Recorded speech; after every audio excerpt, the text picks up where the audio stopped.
I have a lot of news to share with you today. We are going to start off with the latest Market Watch report from the Toronto Real Estate Board. Then we will talk about our housing crisis. There have been a lot of discussion about reducing demand and increasing supply.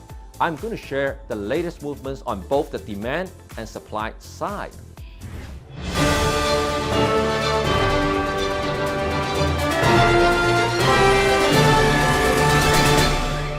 As we moved into October, the market continued to be very quiet. In terms of sales activity, we saw 4,646 transactions in October, pretty much the same as in September. In terms of average prices, the October prices were slightly higher than in September in both the low-rise and high-rise segments. We can consider prices staying more or less flat. Record population growth and a relatively resilient Canadian economy are helping to keep prices stable despite the very high interest rate environment. So the Real Estate Board is predicting that home sales will pick up quickly once mortgage rates start trending lower. On October 30th, Bank of Canada Governor Tiff Macklem said the central bank could begin cutting rates before inflation is all the way back to the 2% target. Markets and Bay Street analysts widely believe that the Bank of Canada is done with the historic rate hikes. Many analysts are betting on rate cuts beginning sometime in the middle of next year. The Bank of Canada also noted the resilience in the housing market even in the very high interest rate environment. And here's what Mr. Macklem said. We had a supply problem at low interest rates. We have a supply problem at high interest rates. Obviously, interest rates have a big impact on housing sector, which is very interest sensitive. But we are not going to solve the housing shortage with interest rates. Back to the same old supply problem. If we are struggling with supply, then can we reduce demand? By the way, if you are enjoying this kind of news update so far, make sure you subscribe and hit the bell so you always stay up to date. According to a recent report published by a public opinion research agency, Nanos, 53% of surveyed Canadians want Canada to accept fewer immigrants than the permanent residence target for 2023, which is 465,000. Back in September, the Canadian government did say they won't rule out changing immigration targets to address housing challenges. The official immigration targets for the next 3 years were announced just a few days ago, on October 1st. What do you think? Reduce, same, or increase? The decision was to keep the current targets, no change. 485,000 new immigrants in 2024, 500,000 in 2025, and another 500,000 in 2026. You see, the housing demand will continue to be very strong going forward.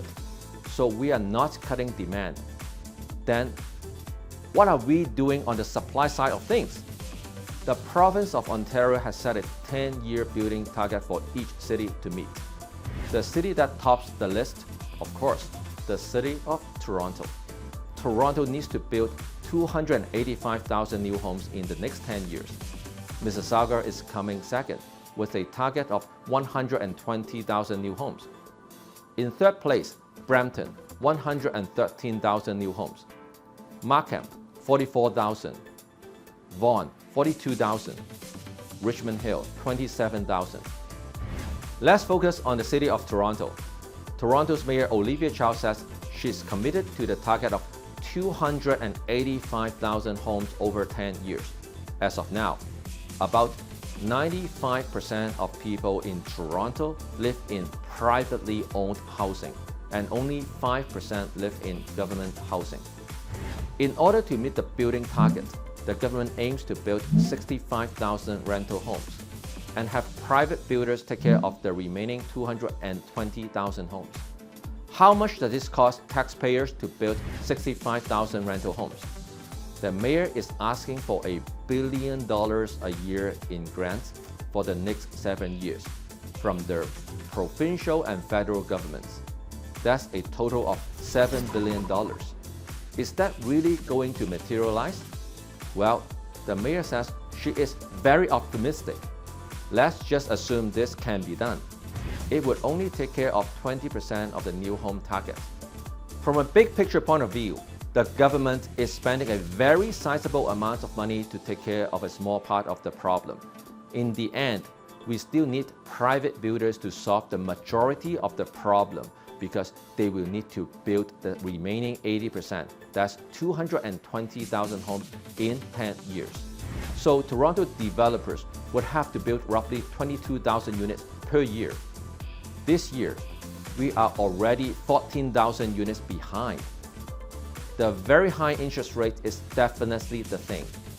And it is not only affecting the buyers, it is also a big problem for developers. They are dealing with a spike in construction expenses.